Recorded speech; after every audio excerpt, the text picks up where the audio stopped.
میں امداد سمرو، بڑی خبر ہے، اندر سے آئی ہے، جیل سے آئی ہے بڑی خبر، اور یہ خبر ہے سازش کی۔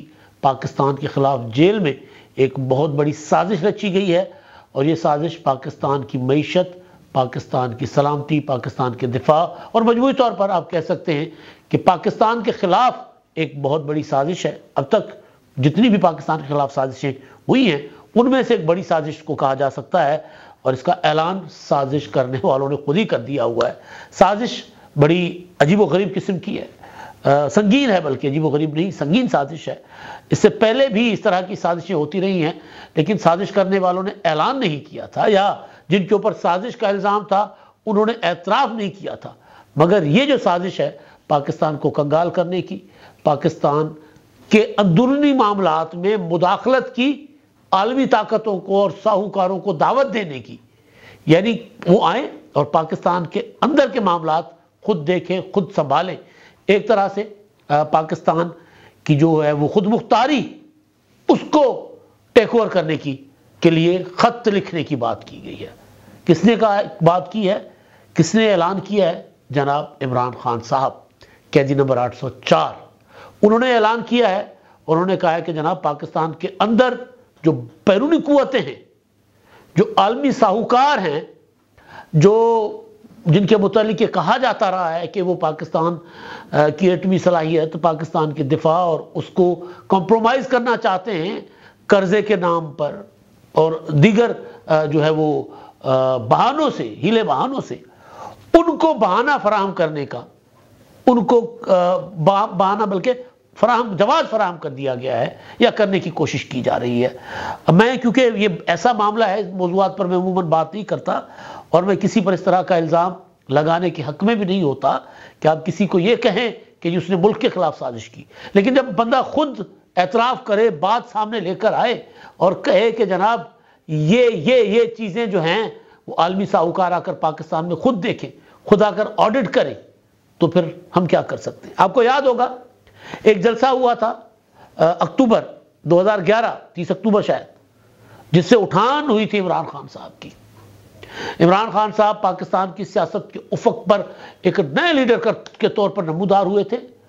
اس میں انہوں نے ایک الزام لگایا تھا، انہوں نے کہا تھا کہ صدر مملکت آصف زرداری، 2011 آصف زرداری صدر تھے، صدر مملکت آصف زرداری صاحب جو ہیں انہوں نے حسین حقانی کے ذریعے امریکہ کو، پینٹاگون کو ایک چٹھی لکھی ہے، خط لکھا ہے، میمو لکھا ہے کہ جناب پاکستان کی فوج جو ہے سیاسی معاملات میں مداخلت کر رہی ہے، پاکستان کی فوج سے پاکستان کی جمہوریت کو بچائیں، اور جتنے بھی فنڈز دینے ہوں پاکستان کو براہ راست سویلین گورنمنٹ کو دو، کیونکہ اس سے پہلے کیری لوگر بل وغیرہ سارے معاملات ہو چکے ہوئے تھے۔ عمران خان صاحب شرلی کی طرح اس الزام کے بعد اوپر نکلے۔ میاں نواز شریف صاحب کو لگا کہ الزام تو بڑا عمران خان نے لگا دیا، اب ہماری سپیس تو یہ لے لیں گے، تو میاں نواز شریف صاحب عمران خان صاحب کے دیے ہوئے فل ٹاس پہ چھکا مارنے چلے گئے۔ وہ چلے گئے، آپ کو یاد ہوگا سپریم کورٹ، انہوں نے پٹیشن دائر کر دی آصف زرداری صاحب کے خلاف، صدر کے خلاف، اور ظاہر غداری تھی، بغاوت تھی، سزائے موت۔ تو کمیشن بنا، اور پھر اس میں منصور اعجاز نے پراپر اپنے ثبوت نہیں دے سکے، جیسے قاضی فائصہ صاحب تھے اس کمیشن میں۔ بہرحال یعنی الزام کیا لگایا عمران خان صاحب نے کہ یہ امریکہ کو کہہ رہے ہیں کہ پاکستان کے معاملات میں مداخلت کریں، یہ غلام ہیں، یہ فلاں ہے، یہ فلاں ہے۔ پھر نواز شریف کے اوپر عمران خان صاحب الزام کیا لگاتے رہے کہ جی بھارتی وزیر اعظم کو جا کر کونے خدروں میں وہ کہتے ہیں کہ پاکستان کی فوج جو ہے وہ حالات ٹھیک نہیں ہونے دیتی۔ عمران خان کے الزامات ہیں نا یہ، ان الزامات کو نہ کبھی آصف زرداری نے تسلیم کیا، نہ کبھی نواز شریف نے تسلیم کیا، نہ ان پر کبھی ثابت ہوا۔ مگر نومئی کرنے والے اب کیا کرنے جا رہے ہیں؟ یہ جو سنگین قسم کا، نومئی سے بھی زیادہ سنگین معاملہ پاکستان کے ساتھ ہونے جا رہا ہے، اور جس کا خود اعلان کیا گیا ہے۔ آج اڈیالہ میں عمران خان صاحب کے ساتھ ان کے وکلاء نے، جو پارٹی چلا رہے ہیں عمران خان صاحب کی، انہوں نے ملاقات کی ہے۔ ملاقات کے بعد بیرسٹر گوہر، بیرسٹر علی ظفر صاحب، انہوں نے کی پریس کانفرنس۔ پریس کانفرنس میں انہوں نے اعلانات تو کافی سارے کیے، جس طرح کہ جی 3 مارچ کو پی ٹی آئی جو انٹرا پارٹی انتخابات کروانے جا رہی ہے، تو اعلان کیا گیا کہ 3 مارچ کو انٹرا پارٹی انتخابات میں اب چیئرمین شپ کا عہدیدار کے جو امیدوار ہوں گے وہ ہوں گے بیرسٹر علی ظفر صاحب. یہ اعلان کیا گیا. اور پھر یہ بھی کہ جی سیاسی عہدے اور پارٹی کے عہدے الگ ہوں گے. باقی ساری باتیں ہوئی. اب بھی الگ بات ہے کہ وہ جو انٹرا پارٹی انتخابات ہیں ان کے پیچھے اپنا گنڈا سا اور کلاڑے لے کے کیا نام ہے ان کا اکبر ایس بابر صاحب چڑھے ہوئے. انہوں نے کہا میں یہ انتخابات بھی نہیں ہونے دوں گا. وہ میں اس پر آتا ہوں. لیکن اصل میں میرا جو سب فوکس ہے نا, میں بار بار کہہ رہا ہوں کہ سازشی تھیریز میں یقین کرنے والا نہیں ہوں. ہماری بیٹھک میں سارے دوست کہتے ہیں کہ عمران خان تو فلاں کا ایجنٹ ہے, فلاں کا ایجنٹ ہے. ذاتی گپ شپوں میں بیٹھ دوست کہتے ہیں تو میں کہتا ہوں نہیں یار, اس طرح نہیں ہوتا. ایک بندہ غلط ہو سکتا ہے, اس کی اپروچ غلط ہو سکتی ہے, اس کا سیاسی انداز فکر غلط ہو سکتا ہے. ہم کسی کو یہ لیبل نہیں کر سکتے کہ وہ پاکستان کا محب وطن نہیں ہے, دھرتی کا محب وطن نہیں ہے. یہ نہیں کہنا چاہیے. مگر اب جو چیز سامنے آئی ہے وہ سازش سے کم نہیں ہے. آپ کو یاد ہوگا کہ شوکت ترین صاحب نے جب عمران خان صاحب کے خلاف 10 اپریل 2022 کو تحریک عدم اعتماد کامیاب ہو گئی اور 11 اپریل کو شہباز شریف وزیر اعظم بن گئے, اس کے بعد IMF کے ساتھ انگیج کیا گیا, تو اس وقت شوکت ترین صاحب نے فون کیا تھا اس وقت کے وزرائے خزانہ کو, محسن لغاری صاحب کو اور جھگڑا کو صاحب کو, تیمور جھگڑا کو, کہ آپ نے کوئی بھی وہ گارنٹی نہیں دینی, لکھ کر نہیں دینا, اور IMF کو لکھنا ہے کہ بھئی ہم سرپلس وغیرہ کی شرائط ہم نہیں مانتے, آپ نے قرضہ دینا ہے تو وفاق کو دے, ہم اس میں شامل نہیں ہیں, تاکہ پاکستان ڈیفالٹ کر جائے اور IMF قرضہ نہ دے. اور اس وقت آپ کو یاد ہوگا عمران خان صاحب روزانہ کہتے تھے کہ پاکستان ڈیفالٹ کرنے جا رہا ہے, اور ایک اسٹیٹمنٹ سے اسٹاک ایکسچینج دھڑام سے نیچے گرتی تھی. پھر یہ ہر تقریر میں کہ پاکستان سری لنکا بننے جا رہا ہے. آج اس کو تقریباً 1.5 سال ہو چکا ہے, بلکہ 2 سال ہو گئے, نہیں ہوا پاکستان ڈیفالٹ. پاکستان کے لوگ مصیبت میں آئے, مہنگائی کا طوفان آیا, سارا کچھ آیا, لیکن انہوں نے وہ کہتے رہے. اچھا, اب وہ ڈیفالٹ والی خواہش اب پوری کرنے جا رہے ہیں عمران خان صاحب, جیل میں بیٹھے ہوئے. اڈیالہ میں ملاقات کی اجازتیں ہوتی ہیں, مجھے لگتا ہے کہ اڈیالہ میں ان کو ملاقات کی اجازت بھی کسی سے نہیں ملے گی, جس طرح کا انہوں نے اعلان کیا ہے. کہ میں نہیں کہہ رہا, سورسز کی خبر نہیں ہے. سورسز کی خبر ہوتی ہے نا کہ جی عمران خان نے اڈیالہ میں ملاقات کی ہے, انہوں نے بیرسٹر گوہر کو یا بیرسٹر علی ظفر کو یہ بات کر دی ہے, اور پھر سورسز کی خبر بعض اوقات ٹھیک ہوتی ہے, بعض اوقات ٹھیک نہیں ہوتی. لیکن کرنے والے خود اعلان کر رہے ہیں کہ وہ پاکستان کے ساتھ کیا کرنا چاہتے ہیں. اس وقت مصیبت یہ پڑی ہوئی ہے کہ IMF کے پروگرام جو ہے وہ کمپلیٹ ہونے جا رہا ہے, وہ اب نئے فیز میں ہم نے جانا, نئے مرحلے میں جانا ہے. IMF کے ساتھ دوبارہ ہم نے مارچ میں انگیج کرنا ہے تاکہ کچھ پیسے ملیں اور ملک جو ہے وہ تھوڑا سا آگے بڑھ سکے. اور IMF کی شرائط بھی سخت ہوں گی, تو لہٰذا لوگوں کے اوپر ایک نیا برڈن بھی نئی حکومت ڈالے گی, غیر مقبول فیصلے ہوں گے نئی حکومت کو, ایک نیا طوفان آئے گا مہنگائی کا, آئے گا. لیکن IMF کی قسط کے بغیر, IMF کے پروگرام کے بغیر ہم دنیا کے ساتھ معاشی طور پر انگیج نہیں کر سکتے. یہ بھی سب کو پتہ ہے, ٹپا ضروری ہے. اب جناب ملک میں دھاندلی ہوئی ہے, بالکل ہوئی ہوگی جی, ہم کہہ رہے ہیں کہ الیکشن ٹھیک نہیں تھا. لیکن اب عمران خان صاحب سے ملاقات کے بعد بیرسٹر گوہر اور بیرسٹر علی ظفر نے کہا ہے کہ جناب عمران خان آج IMF کو خط لکھیں گے. IMF یورپین یونین کا اپنا ایک مینڈیٹ ہے, IMF کا میرٹ ہے گڈ گورننس ہو. جس ملک میں جمہوریت نہیں وہاں بین الاقوامی ادارے کام نہیں کرتے. پاکستان میں پوری دنیا نے دیکھا کہ لوگوں کا ووٹ چوری ہوا ہے, یہ چوری کے مینڈیٹ پر جمہوریت نہیں چل سکتی. جب فنڈنگ ادارے دیکھتے ہیں, یعنی فنڈز کرنے والے ڈونرز یا فنڈ کرنے والے, قرضہ دینے والے دیکھتے ہیں کہ جمہوریت نہیں, تو وہ قرضے نہیں دیتے. ہمارا خط IMF کو جائے گا. اگر IMF نے کوئی بات چیت کرنی ہے تو سب سے پہلے انتخابات میں دھاندلی کا آڈٹ کرائے, یعنی مشروط. شرط کیا ہے کہ IMF یہاں آئے پاکستان میں, وہ اپنی نگرانی میں انتخابات میں ہونے والی جو مبینہ دھاندلی ہے اس کی تحقیقات کرائے, اس کی آڈٹ کرائے. پھر انہوں نے کہا کہ جی پھر سپریم کورٹ کے ججز کی سربراہی میں ہونی چاہیے, یہ ہونی چاہیے. نگرانی کون کرے؟ IMF کرے, آڈٹ کروائے. اور وہ آڈٹ جو IMF کو قبول ہو کہ ہاں جی یہ ٹھیک ہے, یعنی IMF کی تسلی ہو تو پاکستان کو قرضہ دے, نہ ہو تو IMF یہاں سے چلا جائے. اگر IMF نے کوئی بات چیت کرنی ہے تو سب سے پہلے انتخابات میں دھاندلی کا آڈٹ کرائے. جہاں جہاں آڈٹ میں دھاندلی ثابت ہو اس کو ختم کیا جائے, اس کے بعد IMF بات کرے. یعنی اگر 180 سیٹیں PTI کو نہیں دی جاتی تو پھر IMF پاکستان کو قرضہ نہ دے، پاکستان ڈیفالٹ کر جائے، اور ڈیفالٹ کرنے کے بعد ظاہر دنیا ہمارے ساتھ انگیج نہیں کرے گی۔ IMF کے ساتھ جو معاہدہ ہوگا وہ ہم نے دھاندلی کے خلاف آڈٹ سے مشروط کر دیا ہے۔ پہلے بھی IMF کو کہا تھا فری اینڈ فیئر الیکشن ہو۔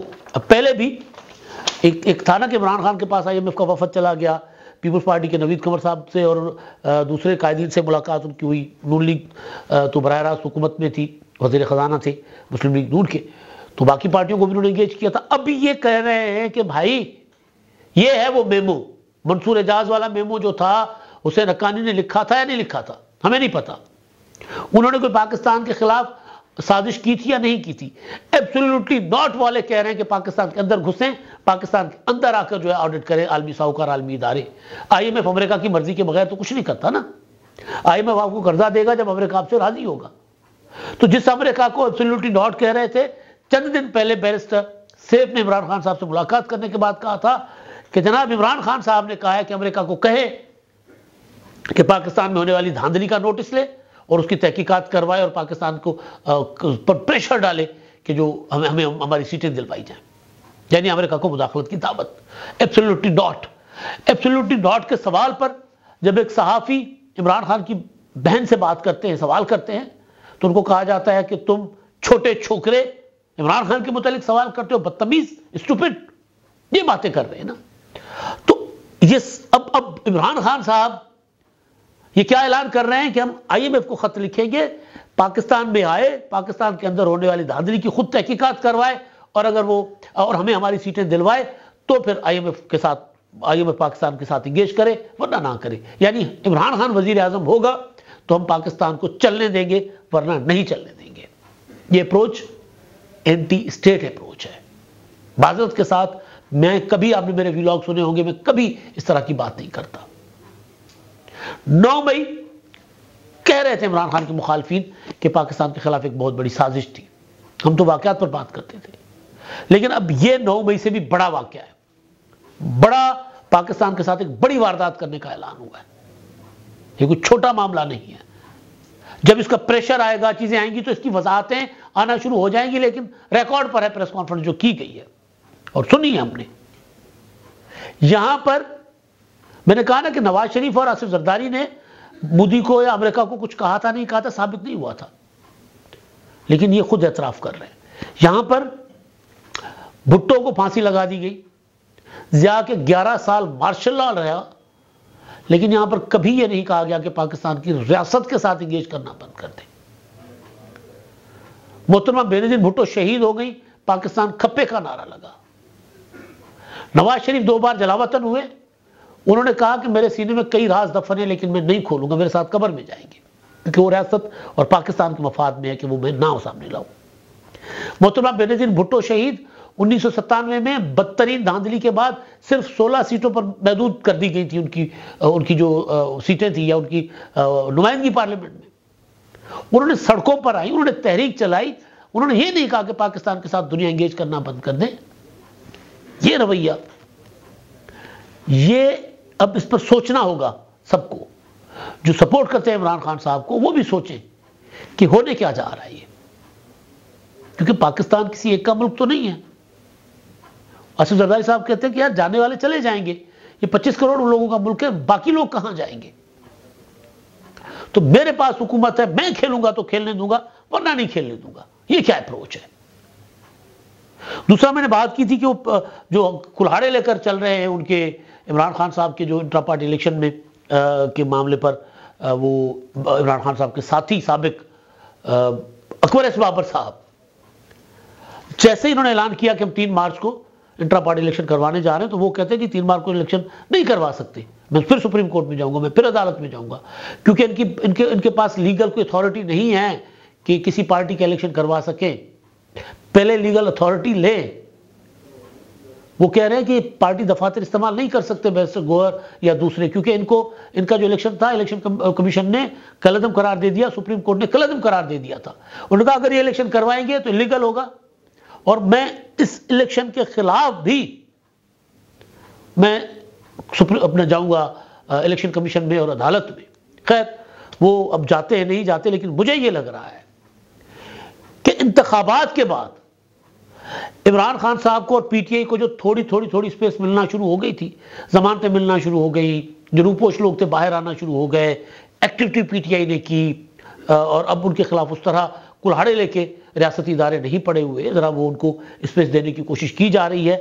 وہ اسپیس عمران خان صاحب نے اس فیصلے کے بعد کہ وہ پاکستان کو آئی ایم ایف کا پروگرام رکوانے کے لیے خط لکھیں گے، اس کے بعد وہ بند کر دیا۔ آخری راستہ جو تھا نا عمران خان صاحب کا، وہ بند ہو گیا ہے۔ لڑائی اور محاذ آرائی وہ بھی ریاست کے ساتھ عمران خان صاحب نے کرنے کا اعلان کر دیا ہے۔ جب ریاست کے ساتھ محاذ آرائیاں ہوتی ہیں تو پھر جو مقبولیت ہوتی ہے وہ اتنی کام نہیں آتی۔ اب تک کے لیے اتنا ہی، اللہ حافظ۔